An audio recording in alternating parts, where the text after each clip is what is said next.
रिमझिम पाऊस चालू झालेला आहे. रिमझिम पावसासोबतच आखाड महिनासुद्धा इथे चालू झालेला आहे आणि आखाड महिन्यामध्ये आपण तळण करत असतो. त्या तळणामध्ये ना आवर्जून आपण पारंपरिक असे भोपळ्याचे घारगे बनवत असतो. आज आपण भोपळ्याचे घारगे एकदम खुसखुशीत, कमी तेलकट, टम्म फुगलेले आणि अगदी 4-5 दिवस टिकेल असे कसे बनवायचे ही रेसिपी बघतोय, त्यामुळे रेसिपी शेवटपर्यंत बघा. तर चला पटकन सुरुवात करू. आता मी इथे घेतलेला आहे अर्धा किलो एवढा लाल भोपळा, जो बाजारामध्ये सहज मिळतो तो आपल्याला इथे घ्यायचा आहे. पाठीमागची जी साल असते भोपळ्याची ती सुरीने काढून घेतलेली आणि छोट्या छोट्या फोडी केलेल्या आहे. आणि इथे मी गूळ घेतलेला आहे. आता आज आपण भोपळा किसणार नाही आहे, भोपळा उकडून घेणार नाही आहे, जास्त मेहनत आपल्याला इथे घ्यायची नाही, जास्त भांडेही इथे काढायची नाही. एकदम सोपी पद्धत आहे, कमी वेळेमध्ये आणि पटकन बनवून होणार आहे.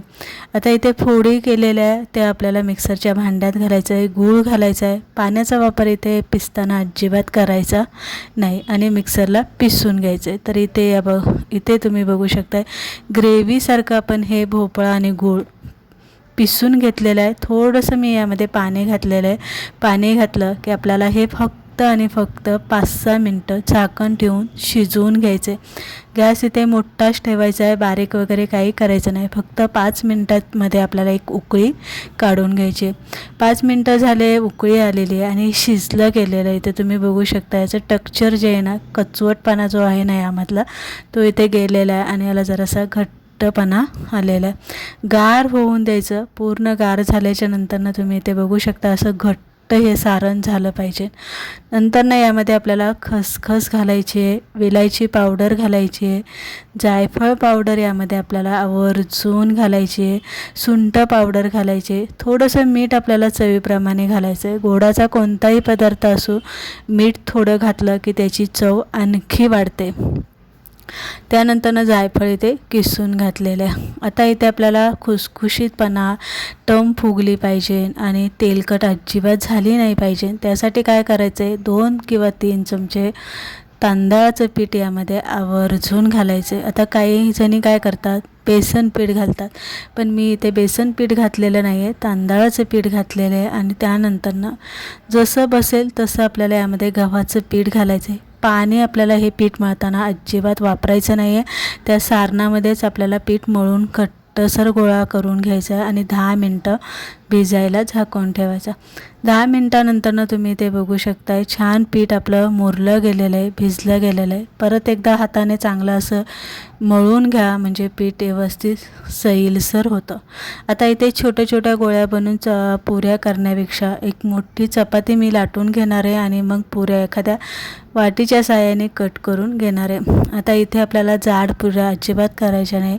नेहमीची चपाती लाटतो तशीच चपाती इथे मी लाटून घेतलेली आहे. एक वाटी घेतलेली आहे आणि वाटीने ह्या पुऱ्या कट केलेल्या आहे. आता नेहमी जेव्हा मी पुऱ्या बनवते तेव्हा पुऱ्या कट करण्यासाठी मी ह्या वाटीचा वापर आवर्जून करत असते. त्यानंतर इथे बघू शकता एकसारख्या पुऱ्या बनवून तयार झालेल्या आहे. पुऱ्या जेवढ्या झाल्या आहे तेवढ्या बनवून घेतलेल्या आहे आणि नंतर इथे तळून घेणार आहे. तेल मी पुऱ्या बनवायला घेतानाच गरम करायला ठेवलं होतं. तेल व्यवस्थित तापून घ्यायचं, जास्तही धूर निघेपर्यंत तेल अजिबात तापवायचं नाही आहे, नाहीतर पुरी लगेच काळपट होते आणि तितकीशी पुरी भाजली जात नाही. आता इथे गूळ घातल्यामुळे काय होतं, पटकन तिला कलर येतो. मग तेल आपल्याला मिडियम असं तापून घ्यायचं आहे आणि एक एक पुरी घालून झाऱ्याने पुरीला अशी तेलामध्ये थोडीशी अशी दाबली की त्यामध्ये हवा भरली जाते आणि पुरी टम अशी फुगते. हलका सोनेरी कलर येईपर्यंत पुरी चांगली भाजून घ्यायची आणि मग तेलातनं काढून घ्यायची. त्याच पद्धतीने आपण इथे बाकीच्या पुऱ्यासुद्धा बनवून घेणार आहे.